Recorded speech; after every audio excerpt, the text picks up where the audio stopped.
Film की शुरुआत में हमें चार्ली नजर आया जो कि एक गैरेज में अपने प्लेन को ठीक करने के काम में लगा था। वहीं पर उसकी हॉट वाइफ सारा आकर उससे मिली, जिसमें सारा चार्ली को लेकर वापस घर पर आई और चार्ली ने उसे कॉफी बना कर दी जिसमें सारा को वो काफी पसंद थी। और फिलहाल वो लंदन एक कॉन्फ्रेंस के लिए जा रही थी। तब चार्ली ने उसके होटल के आसपास में कोई अच्छी रेस्टोरेंट में जाकर कॉफी पीने के लिए कहा और तब सारा कहती है कि काश तुम भी मेरे साथ चलते। तब चार्ली कहता है कि इस वीक मुझे ऑफिस में काफी काम है तो मैं अगले हफ्ते जरूर आऊंगी। और फिर सारा वहां से चार्ली को बाय बोलकर निकली।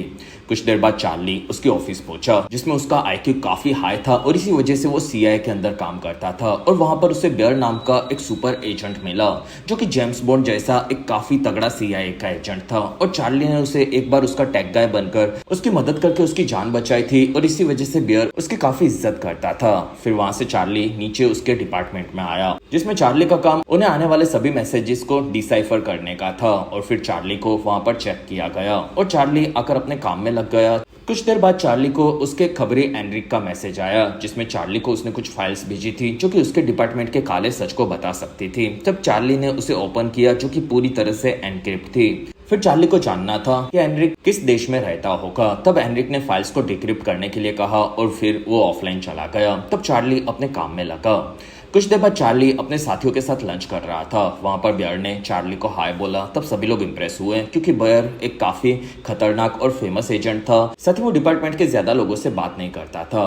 वापिस आकर चार्ली फिर से फाइल्स को डिक्रिप्ट करने में लग गया और वहां पर उसे सारा का फोन आया जो कि एक रेस्टोरेंट में कॉन्फ्रेंस के पहले कॉफी पी रही थी। तब चार्ली ने उसे बताया कि मैं थोड़ा सा बिजी हूँ तो तुम्हें बाद में फोन करूंगा। और तब सारा ने बाय बोलकर फोन कट कर दिया।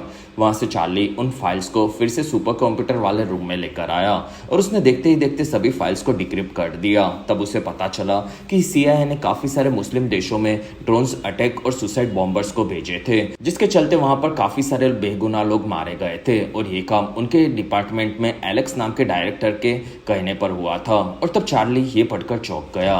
वहीं पर उसे पता चला कि उनके देश में भी काफी सारे स्टेट्स में बम धमाके हो रहे थे। रात होने पर चार्ली घर पर आया और वो सारा को फोन लगा रहा था लेकिन सारा का फोन बंद था। अगले दिन चार्ली ऑफिस पहुंचा। तब एलेक्स उसके कैबिन में था और चार्ली को ये चीज अजीब लगी। तब वो अंदर आकर एलेक्स से मिला। फिर वहां से एलेक्स चार्ली को लेकर उसकी नई बॉस कैट के पास आया और कैट ने चार्ली को बताया कि देश में काफी सारे हमले हुए हैं और ऐसे ही एक आतंकवादी हमले में सारा मारी गई। तब चार्ली इस चीज को मानने के लिए तैयार नहीं था और वहां पर एलेक्स ने चार्ली को वीडियो फुटेजेस दिखाई जिसमें सारा जिस रेस्टोरेंट में थी वहां पर 4 आतंकवादियों ने हमला किया था और वो बाहर निकले। तब उन्होंने सारा को पकड़ कर रखा था और उनमें से एक ने ही सारा को मार दिया था। तब ये देखकर चार्ली काफी ज्यादा दुखी हुआ। वहां से चार्ली घर पर आया। तब उसने देखा कि वहां पर काफी सारे रिपोर्टर्स उससे बात करने के लिए आए हैं लेकिन चार्ली ने उन सभी को इग्नोर किया। अगले दिन चार्ली आकर एलेक्स से मिला और उसने बताया कि लंदन में सारा मरी है, उस इलाके में काफी सारे कैमरास हैं तो हम लोग उससे आतंकवादियों को ढूंढकर मरवा सकते हैं। जिसमें एलेक्स के साथ वहां पर सूर्या द सिंघम मूवी से डैनी भी था जो कि अब सीआईए का एजेंट बन चुका था। और उन दोनों ने चार्ली को समझाया कि वो लोग इस मामले को पूरी तरह से संभाल लेंगे और तब चार्ली मान गया। शाम होते होते चार्ली को सारा की बॉडी के साथ साथ उसका बाकी सामान भी दिया गया जिसमें चार्ली के लिए सारा ने एक काफी खास पजल लंदन से खरीदा था और उसका आखिरी मैसेज पढ़कर चार्ली काफी ज्यादा इमोशनल हो गया। रात होते होते चार्ली ने ऑनलाइन सारा के वीडियोस को ढूंढना शुरू किया लेकिन वो उन वीडियोस को पूरा देख ही नहीं पा रहा था क्योंकि उसे पता था कि अंत में उसकी पत्नी मरने वाली थी। अगले दिन चार्ली जल्दी जल्दी ऑफिस पहुंचा और उसने सुपर कंप्यूटर को यूज करना शुरू किया जिससे वो दुनिया में किसी भी चीज के बारे में आसानी से पता लगा सकता था। फिर चार्ली ने सारा के ऊपर हमला करने वाले आतंकवादियों के बारे में पता लगाया जिसमें वो लोग पास की एक बिल्डिंग में गए थे और वहां पर उन्होंने कुछ गड़बड़ के चलते एक आदमी को मार दिया था। और फिर वो लोग किचन से होकर रेस्टोरेंट में पहुंचे और वहां पर वो लोग एक लड़की को पकड़ने वाले थे लेकिन सारा ने उसे बचा लिया और टेररिस्ट के बीच में वो खुद फंस गई। जिसमें चार्ली ने उनमें से एक की आवाज से पता लगा लिया कि उसका नाम टॉम था। फिर उनकी बाकी जानकारी से उसे दूसरे साथी डेरेक के बारे में पता चला जो कि एक आर्म्स डीलर था और उनकी तीसरी साथी जेना नाम की एक औरत थी जो कि पेरिस में रहती थी और उनका लीडर जिसने सारा को मारा उसका नाम रॉन है और वो एक इंटरनेशनल माफिया था। जिसमें मैंने पूरी ये जानकारी निकाल ली है। ये चार्ली ने एलेक्स और डैनी को बताया और वहां पर दोनों ने रिस्पॉन्ड ही नहीं किया। तब चार्ली समझ गया कि दोनों को ये चीजें पहले से पता थी। तब एलेक्स कहता है कि हम लोग उन सभी को ढूंढकर डायरेक्ट नहीं मरवा सकते क्योंकि हमें पूरे नेटवर्क को एक साथ पकड़ना है और इसलिए हमें ये शांति से करना होगा। तब चार्ली कहता है कि मेरी पत्नी मरी है इसलिए मुझे इन लोगों की मौत चाहिए। और तब एलेक्स और डैनी ने चार्ली को शांत होकर थेरेपी में जाने के लिए भेजा। कुछ देर बाद चार्ली ने थेरेपिस्ट को बताया कि मेरी पत्नी को मारने वाले कातिल खुलेआम घूम रहे हैं और मैं उन्हें जानते हुए भी कुछ नहीं कर पा रहा हूँ। ये चीज मुझे अंदर से खाई जा रही है। तब थेरेपिस्ट ने चार्ली को वक्त के साथ साथ उसके घावों को भी ठीक करने की सलाह दी, लेकिन वहां पर चार्ली के दूसरे इरादे थे। अगले दिन चार्ली अपने आईडी में एक डिवाइस छुपाकर ऑफिस में गया और फिर चार्ली ने वहां पर एलेक्स के खिलाफ के सभी फाइल्स को पीसी से प्रिंटर में लिया और प्रिंटर से उसके डिवाइस के अंदर ट्रांसफर कर दिया। रात होने पर चार्ली उसके रोज वाले बार में आकर बैठा था और वहां पर उसने बार के जूस बॉक्स को देखा। और अगर आप अभी तक इस वीडियो को एंजॉय कर रहे हो तो प्लीज इस वीडियो को लाइक, कमेंट और शेयर, साथ ही चैनल को सब्सक्राइब जरूर करें। और इस वीडियो पर मेरा 1000 लाइक्स का टारगेट आपको कैसे भी खत्म करना होगा। अगले दिन चार्ली आकर एलेक्स और डैनी से मिला। फिर चार्ली ने एलेक्स को बताया कि उसके पास एलेक्स के दूसरे देशों में कराने वाले धमाकों की जानकारी है, जिसमें हजारों से भी ज्यादा लोग मारे गए थे। तब एलेक्स कहता है कि तुम्हारी पत्नी के मरने के चलते मैं चुप बैठा हूँ, वरना मैं तुम्हें अभी के अभी गिरफ्तार करवा सकता था। तब चार्ली कहता है कि मैंने ये फाइल्स को एक कोड में डालकर रखा है, जिसमें अगर मैंने 5 घंटों में एक बार लॉग इन नहीं किया तो ये पूरी ऑफिस में चली जाएगी और 10 घंटों के बाद ये पब्लिक हो जाएगी और फिर पूरी दुनिया वाले मिलकर तुम्हें जीने नहीं देंगे। और उससे अच्छा मैं तुम्हें एक ऑफर देता हूँ जिसमें तुम मुझे फील्ड एजेंट बनने की ट्रेनिंग दिलवाओ, साथ ही मुझे एक नकली पासपोर्ट चाहिए होगा जिससे मैं अपनी पत्नी के कातिलों से बदला ले सकूं। और तब वहां पर एलेक्स कहता है कि तुम एक हफ्ते में जेम्स बॉन्ड या फिर इथान हंट नहीं बन सकते। तब चार्ली कहता है कि मुझे सिर्फ लोगों को मारने की ट्रेनिंग चाहिए, बाकी चीजें मैं खुद से कर लूंगा। और तब वहां पर एलेक्स को अपनी जान बचाने के लिए ये चीज माननी पड़ी और वहां से चार्ली नीचे आया तब उसने उल्टी कर दी क्योंकि उसकी फटी पड़ी थी। और तब तक डैनी और एलेक्स परेशान थे। वहां पर एलेक्स ने डैनी को पता लगाने के लिए कहा कि चार्ली को फाइल्स ऑफिस में मिली होगी, तो वो उसे घर तक कैसे लेकर गया क्योंकि यहाँ पर कोई भी ड्राइव को यूज करना अलाउड नहीं था। और जैसे ही उन्हें कुछ मिल जाए तो उसने ट्रेनिंग के दौरान चार्ली को मरवा देने के लिए कहा। तब डैनी ने जाकर चार्ली के पूरे ऑफिस को चेक किया, साथ ही वो उसके डेली के आने की फुटेजेस को देख रहे थे, जिसमें चार्ली एक दिन आया तब उसे काफी ज्यादा पसीना आ रहा था, यानी कि उस दिन चार्ली ने अपने साथ कोई डिवाइस छुपा कर रखा होगा। फिर उन्हें चार्ली के पीसी से कोई भी जानकारी नहीं मिली कि उसने कोई अननोन डिवाइस पीसी में लगाया था, लेकिन वहां पर वो लोग समझ गए कि चार्ली ने प्रिंटर से फाइल्स को कॉपी किया होगा। फिर डैनी ने चार्ली के घर पर आकर सभी चीजें चेक की, तब उन्हें वहां पर कोई भी चीज नहीं मिली, लेकिन डैनी को यह पता चला कि चार्ली रोज एक बार में रात को जाता था। तब उन्होंने बार में आकर म्यूजिक जूस बॉक्स के अंदर फंसी हुई एक सीडी को ढूंढ लिया और वो लोग समझ गए कि चार्ली ने उसी के अंदर फाइल्स को छुपा कर रखा होगा। दूसरी तरफ चार्ली क्रिस नाम के एक ऑफिसर के साथ ट्रेनिंग लेने के लिए पहुंचा, जिसमें चार्ली को गन चलाने की ट्रेनिंग दी गई, लेकिन उसका निशाना दूर से काफी बुरा था और नजदीक से भी वो ठीक ठाक ही गोली चला सकता था। लेकिन चार्ली किसी भी चीज से जल्द बॉम्ब बनाने में एक्सपर्ट बन चुका था और इस चीज से क्रिस भी चौंक गया। और फिर क्रिस ने चार्ली को उसके कहे मुताबिक नकली पासपोर्ट बना दिया। रात होने पर क्रिस आकर चार्ली से मिला और वो कहता है कि तुम अपनी वाइफ के किलर्स को कैसे मारोगे क्योंकि तुम कोई किलर नहीं हो। तब चार्ली कहता है कि मैं ये आसानी से कर सकता हूँ। तब क्रिस ने चार्ली को गन दिखाई और उसके सीने पर गोली चलाने के लिए कहा और काफी ज्यादा पीटा भी, लेकिन वहां पर चार्ली की फट गई थी। तब क्रिस कहता है कि तुम कोई किलर नहीं हो, जिसमें ट्रेनिंग अलग होती है और लोगों को सच में मारना काफी दर्दनाक होता है, जिसमें तुम्हें वो कॉन्फिडेंस नहीं है और तुम्हें अपने इस प्लेन को छोड़ना होगा क्योंकि मैं तुम्हें लोगों को मारने के लिए ट्रेन नहीं कर सकता। तब चार्ली कहता है कि वक्त आएगा तब मैं लोगों को मारना भी सीख जाऊंगा।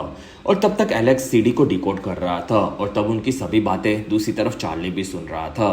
फिर डैनी और एलेक्स ने घंटों के बाद पता लगाया कि सीडी के अंदर कुछ नहीं था और तब एलेक्स ने चार्ली को मार देने का ऑर्डर क्रिस को दिया, लेकिन क्रिस उसके रूम में पहुंचा तब तक चार्ली वहां से भाग गया था। तब एलेक्स समझ गया कि चार्ली उनकी बातें शायद सुनकर 2 से 4 कदम उनसे आगे रहता है और वहां पर एलेक्स ने चार्ली के उन्हें दिखाई हुई फाइल्स को चेक किया। तब उसे पता चला कि चार्ली ने उन फाइल्स के अंदर ही माइक्रोफोन छुपा कर रखा था। और तब एलेक्स चार्ली को कहता है कि सीआईए के अंदर बग करना देशद्रोह होता है। और तब चार्ली उसकी बात सुनी और वो वहां से फ्लाइट में पेरिस जाने के लिए निकला। और वहां पर चार्ली को याद आया कि सारा ने चार्ली के बर्थडे पर उसे एक छोटा सा प्लेन गिफ्ट में दिया था जो कि एक तूफान के अंदर बर्बाद हो गया था और इसी के वजह से वो उसे काफी सस्ते में मिला और अब चार्ली को बस उसे ठीक करना था।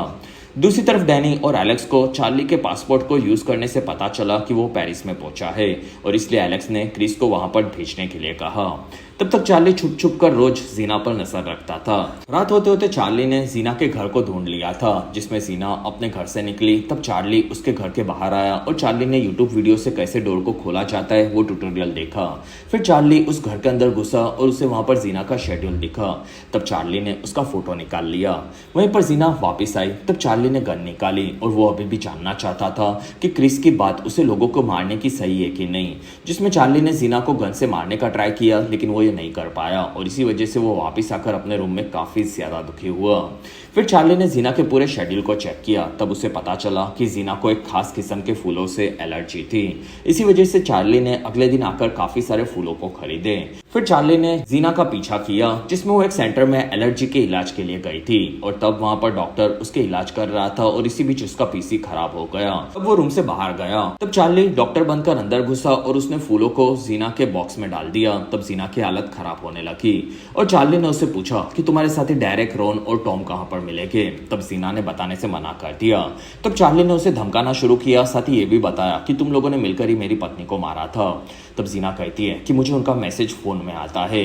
वहीं पर जीना मरने वाली थी, तब चार्ली ने उसे आज़ाद कर दिया और तब जीना ने चार्ली को धक्का मारा और वो वहां से भाग गई और तब चार्ली उसके पीछे गया, लेकिन बाहर जीना भाग रही थी। तब वो एक गाड़ी से टकरा गई और वहीं पर मारी गई। तब चार्ली ने उसके पास में आकर उसका फोन लिया और वो वहां से निकल गया और वहां से चार्ली अपने रूम में आया और उसने सारा सामान भरा। फिर वो रूम से भी निकला।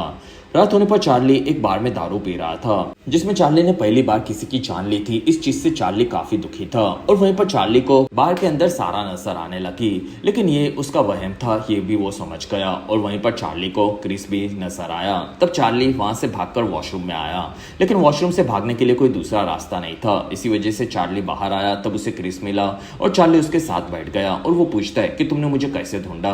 तब क्रिस कहता है कि मैंने जीना के फोन को ट्रैक किया, जिसमें हर चीज को ढूंढा जा सकता है, लेकिन तुमने सच में उसे मरवा दिया। लेकिन अब बाकी लोगों को तुम नहीं मार सकते, इसलिए तुम्हें मेरे साथ वापस चलना होगा। तब चार्ली कहता है कि मुझे ऐसा नहीं लगता। तब तक चार्ली ने वॉशरूम के अंदर बॉम्ब लगा दिया था और वो फट पड़ा और इस चीज का फायदा उठाकर चार्ली वहां से भाग गया। तब क्रिस ने देखा कि अब जीना के फोन से भी वो उसे ट्रैक नहीं कर सकता था। अगले दिन चार्ली ने एनरिक को मैसेज किया कि एनरिक की उसे ज़रूरत है। तब एनरिक की मदद से चार्ली एक कार्गो प्लेन में बैठकर इस्तांबुल पहुंचा। फिर चार्ली ने एक बार में आकर वहां पर एनरिक को मैसेज किया और तब एक आदमी का फोन बजा और चार्ली उसके पास जा रहा था, लेकिन वहां पर एक लड़की ने आकर चार्ली को बोला कि मेरे साथ बाहर चलो। और तब चार्ली बाहर आया और उस लड़की ने बताया कि मैं ही एनरिक हूँ। तब चार्ली कहता है कि मुझे लगा एनरिक 50 साल का कोई रशियन आदमी होगा। तब वो लड़की कहती है कि मेरा नाम डैनी है, जिसमें मैं ही एनरिक यूजर आईडी से तुम्हें मैसेज करती हो। और तब चार्ली पूछता है कि तुम ये कैसे कर रही हो। और तब डैनी कहता है कि एनरिक मेरा पति का नाम है, जो कि सीआईए का एक एजेंट था और यहाँ से वो सीआईए के लिए काम कर रहा था, जिसमें 5 सालों पहले वो मर गया। तब से मैं ये काम कर रही हूँ और एनरिक ने मुझे सभी चीजें सिखा दी थी। फिर दोनों डैनी के घर पर आए। वहां पर चार्ली ने डैनी की मदद टॉम, डेरेक और रॉन को ढूंढने में मांगी, खास करके डेरेक और रॉन की, क्योंकि उन दोनों के बारे में उसे कुछ भी नहीं पता चला था। लेकिन उसे टॉम का एक फोटो मिला था, जो कि उसने एक हफ्ते पहले सोशल मीडिया पर पोस्ट किया था, लेकिन वो कहां पर है ये भी उसे फोटो की जानकारी को चेक करने के बाद भी नहीं पता चला। तब डैनी ने उस फोटो में से एक रिफ्लेक्शन को ढूंढा, जो कि टॉम की गर्लफ्रेंड का था, और उस रिफ्लेक्शन से उसने उसकी गर्लफ्रेंड के सोशल मीडिया को ढूंढ लिया, जिससे उसे पता चला कि टॉम और वो दोनों मैड्रिड में छुपे हुए हैं। तब तक डैनी ने भी उन तीनों गुंडों को ढूंढकर उन पर नजर रखने का काम दिया, क्योंकि चार्ली उनके पीछे जाने वाला था। दूसरी तरफ कैट और एलेक्स लंच कर रहे थे। वहां पर कैट ने एलेक्स को पूछा कि तुम हमारी फोर्स से क्रिस को बिना कोई रीजन दिए हुए यूज कर रहे हो और दूसरे देशों में मिशन के लिए भेज रहे हो। और तब एलेक्स कहता है कि मैं हर एक जानकारी ऑफिस में नहीं दे सकता, साथ ही मेरा पहले भी जॉब बॉस था, उसने मुझे इस बारे में पूछा था, तब मैंने उन्हें कुछ नहीं बताया, जिसमें ये चीज डिपार्टमेंट के लिए जरूरी है, मैं सिर्फ इतना कह सकता हूँ। तब कैट वहां से नाराज होकर निकली और कैट को उसके साथी ने बताया कि क्रिस अब मैड्रिड पहुंच चुका है। तब कैट ने अपने खास एजेंट को क्रिस के पीछे जाने के लिए कहा। तब तक चार्ली और डैनी ने पता लगा लिया था कि टॉम उसकी गर्लफ्रेंड के साथ एक होटल में रहता था, साथ ही वो रात को नहाने के लिए होटल के ऊंचाई वाले स्विमिंग पूल में जाता था, जो कि 2 टावर्स के बीच में बना था। चार्ली उसी होटल में पहुंचा और वो बार में बैठकर टॉम पर नजर रखता था और वहां पर चार्ली समझ गया था कि उस पर और एक आदमी नजर रख रहा है। तब डैनी ने बताया कि क्रिस भी वहां पर आ चुका है और वो दूसरा एजेंट है सीआईए से, जो कि तुम पर नजर रख रहा है, इसी वजह से हमें हमारे प्लेन को भी ड्रॉप कर देना चाहिए। तब चार्ली ने मना कर दिया और चार्ली ऊपर आकर डायरेक्ट टॉम से मिला। तब टॉम ने चार्ली को वहां से निकलने के लिए कहा, क्योंकि उसने पुल को अकेले के लिए बुक किया था। तब चार्ली कहता है कि तुमने मेरी पत्नी को मारा था और मैं डेरेक और रॉन के बारे में जानना चाहता हूँ और तुम बताओगे, वरना मैंने पुल के नीचे बॉम्ब लगाए हैं, उन्हें फोड़कर मैं तुम्हें मरवा सकता हूँ। तब टॉम ने कुछ भी बताने से मना कर दिया और वो भागने गया। तब चार्ली ने नीचे के बॉम्ब्स को फोड़ दिया, जिसके चलते पुल फट पड़ा और उसके साथ टॉम भी नीचे गिरकर मारा गया। तब चार्ली होटल से भागने के लिए नीचे की तरफ आ रहा था और उसके पीछे पीछे क्रिस आ गया और वो चार्ली को पकड़ने ही वाला था, तब दूसरे एजेंट ने क्रिस पर हमला कर दिया और वो दोनों लड़ने लगे और वो अंत में दोनों ने एक दूसरे को गोली मारी, जिसमें वो दोनों ऑलमोस्ट मर चुके थे। तब ये देखकर चार्ली दुखी हुआ और वो वहां से निकल गया। दूसरी तरफ कैट ने एलेक्स को अपने पास बिठाया और पूछा कि चार्ली अब कहाँ पर है और कैसा है। तब एलेक्स कहता है कि शायद वो उसके ऑफिस में ही काम में लगा होगा और मैं अब उस पर पूरी नजर रख रहा हूँ। तब कैट ने देखा कि चार्ली असल में क्रिस और उसके एजेंट के साथ मैड्रिड में था, ये उसे पता था और अब कैट को एलेक्स के ऊपर बिल्कुल भरोसा नहीं था। तब तक डैनी ने चार्ली के एक फोटो में उसके कान पर डिवाइस देखा, यानी कि वो किसी से बात कर रहा था और फिर उन्हें पता चला कि वो इस्तांबुल में एक एजेंट एंड्रिक से बात कर रहा है। तब उसके साथी ने बताया कि एंड्रिक 5 सालों पहले मर चुका है और अब उसके यूजर आईडी को उसकी पत्नी यूज करती है। रात होने पर चार्ली सोया था, तब डैनी उसके पास आई और वो कहती है कि क्या आज एक रात में तुम्हारे साथ सो सकती हूँ, क्योंकि मैं सालों से किसी के पास में नहीं सोई हूँ। और तब चार्ली मान गया और वो दोनों साथ में सोने लगे।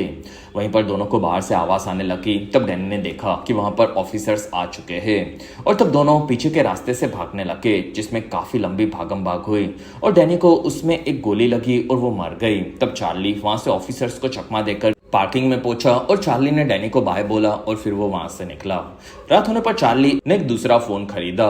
फिर चार्ली ने एक मिसाइल्स का डीलर बनकर डेरेक को मैसेज किया, क्योंकि उसे मिसाइल्स चाहिए थी, इस बारे में उसे पता था और चार्ली को अब CIA को भी चकमा देना था। इसलिए चार्ली ने खुद के फेस को स्कैन किया और उसे ऑनलाइन दूसरे देशों के लोगों के चेहरों पर एडिट करना शुरू किया। तब ये फुटेजेस एलेक्स और डैनी ने देखी और वो दोनों चार्ली को उन देशों में ट्रैक करने लग गए। तब तक डेरेक मिसाइल्स को लेने के लिए फैक्ट्री में पहुंचा और तब चार्ली ने उसे मिसाइल्स दिखाई, साथ ही वहां पर एक बॉम्ब भी था। फिर चार्ली उसके सामने आया और वो कहता है कि अगर तुम यहाँ से भागे तो बॉम्ब फट जाएगा। और फिर उसने सारा का फोटो दिखाकर कहा कि तुमने मेरी पत्नी को लंदन में मरवा दिया था और अब मैं रॉन के बारे में जानना चाहता हूँ, जो कि तुम्हारा बॉस है, तो मुझे बता दो, तो ही मैं तुम्हें छोड़ूंगा, वरना तुम्हें मरना होगा। तब डेरेक कहता है कि उसे कोई भी ढूंढ नहीं सकता, जिसमें वो हमें खुद से कांटेक्ट करता है। तब चार्ली कहता है कि फिर तो तुम मेरे किसी काम के नहीं हो। तब डेरेक कहता है कि उसके 2 आदमी हैं, जिनका नाम पेड्रो और पाब्लो है और वही दोनों उसके लिए मुझे मैसेज करके काम देते हैं और वो लोग रशिया की किसी बॉर्डर पर रहते हैं और उनकी जानकारी तुम्हें मेरे फोन से मिल जाएगी। फिर डेरेक ने चार्ली को उसका फोन दिया। तब चार्ली कहता है कि अच्छी बात है और फिर चार्ली ने वहीं पर डेरेक को धमाके करके मरवा दिया और वो वहां से निकल पड़ा। रात होते होते डैनी भी समझ गया था कि चार्ली का एक ही तरह का चेहरा सब जगह पर दिख रहा है, यानी कि वो उन्हें चकमा दे रहा है और तब वो लोग काफी दुखी हुए। दूसरी तरफ चार्ली रशिया पहुंचा और उसने एक डॉक पर पेड्रो और पाब्लो को ढूंढ लिया, जिसमें वो दोनों एक छोटी सी बोट के अंदर खाने पीने का सामान दे रहे थे और वहां पर चार्ली ने उनके फोटोज निकाले और फिर वो वहां से निकला। तब उसे एक जगह पर बियर मिला और बियर ने वहां पर चार्ली को उसके साथ बिठाया और वो कहता है कि तुम यहाँ पर कैसे। तब चार्ली कहता है कि तुम्हें मेरे पीछे मिशन पर भेजा है, ये मुझे पता है। तब बियर कहता है कि मैं तुम्हें बचाना चाहता हूँ, जिसमें रॉन काफी खतरनाक है क्योंकि उसे ढूंढा नहीं जा सकता और अगर तुमने उसे ढूंढ भी लिया तो वो तुम्हें मार देगा। तब चार्ली कहता है कि मैंने तुम्हारी जान बचाई थी और मैं चाहता हूँ कि तुम मुझे यहाँ पर अकेला छोड़ दो। तब बियर कहता है कि तुम मुझे कभी मिले ही नहीं थे, ऐसा मैं ऑफिस में बता दूंगा और वो वहां से चला गया। तब चार्ली ने पेड्रो और पाब्लो के बोट के नाम से उनके शिप के बारे में पता लगाया, जिसमें वो एक काफी बड़े शिप का बोट था। अगले दिन चार्ली ने आकर पेड्रो और पाब्लो जिस आदमी को सामान दे रहे थे उससे उनके बोट के बारे में पूछा और तब उस आदमी ने कुछ भी नहीं बताया और वहां पर चार्ली ने पता लगा लिया था कि उनका बोट फिनलैंड बॉर्डर के पास रशिया में तैर रहा था। और फिर चार्ली ने फिर से आकर पेड्रो और पाब्लो पर नजर रखना शुरू किया और तब उसे किसी ने मारकर बेहोश कर दिया। फिर उसी बोट में चार्ली को लेकर वो निकले और वो लोग सभी लोग वहां से रोन के शिप में आए और तब उन्होंने चार्ली के सामान से एक बॉम्ब और एक घड़ी निकाली और रोन पूछता है कि ये तो एक छोटा सा बॉम्ब है और बताओ कि कौन मुझे ढूंढने के लिए मेरे पीछे आ रहा है। तब चार्ली कहता है कि मैं तुम्हें ढूंढने के लिए खुद आया हूँ, जिसमें डेरेक, टॉम और जीना के साथ तुमने लंदन में हमला करवाया था और तुमने मेरी पत्नी को उसी हमले में मार दिया। तब रोन समझ गया कि वो सारा का पति है और वो उससे बदला लेने के लिए आया है। तब वो हंसने लगा क्योंकि चार्ली को देखकर वो समझ गया था कि चार्ली कोई किलर नहीं है और वो कहता है कि तुम्हारी पत्नी मुझे याद है, जिसमें वो किसी और को बचाने के चक्कर में मारी गई और वो सच में काफी बहादुर थी। तब चार्ली ये सुनकर खुश हुआ और रॉन कहता है तुम बिल्कुल बहादुर नहीं लगते। तब चार्ली कहता है कि मैं तुम्हें सजा देने के लिए आया हूँ और तब रॉन ने चार्ली को गन दी और उसे वहीं पर मारकर बदला लेने के लिए कहा। तब चार्ली ने रॉन पर गन तान दी और वहां पर रॉन मरने के लिए तैयार था, लेकिन चार्ली सच में उसे मार नहीं पाया। तब रॉन कहता है कि तुम सच में कोई किलर नहीं हो, ये मुझे पता है, और वहीं पर उनकी बोट हिलने लगी। तब चार्ली कहता है कि मैंने इस पूरी बोट को अपने कंट्रोल में ले लिया है, जिसमें हम लोग फिनलैंड बॉर्डर पार करके फिनलैंड देश में घुस चुके हैं, जिसमें मेरी घड़ी से मैंने शिप को हैक कर लिया था और मेरे होटल के प्रोग्राम के चलते इसी शिप ने अब बॉर्डर को पार कर ली है, तो किसी भी वक्त में पुलिस आकर हमें पकड़ लेगी। तब रॉन ने वहीं पर घड़ी तोड़ दी, लेकिन तब तक काफी देर हो चुकी थी, जिसमें चार्ली के बुलाए हुए ऑफिसर्स वहां पर आ चुके थे और उन्होंने एक के बाद एक रॉन के सभी लोगों को पकड़ना शुरू किया। फिर वो लोग वहां से उन्हें लेकर निकले और ये काम पूरा चार्ली के साथ मिलकर उन्होंने पूरा किया था। एक हफ्ते के बाद कैट ने रिपोर्टर्स को बताया कि उनके डिपार्टमेंट में काफी सारे गद्दार हैं, जिनके चलते सीआईए का नाम खराब हुआ है, और उसने एलेक्स और डैनी को जेल में डलवा दिया था, जिसमें अब सीआईए के चलते दूसरे किसी भी देश में कोई भी हमले नहीं होंगे।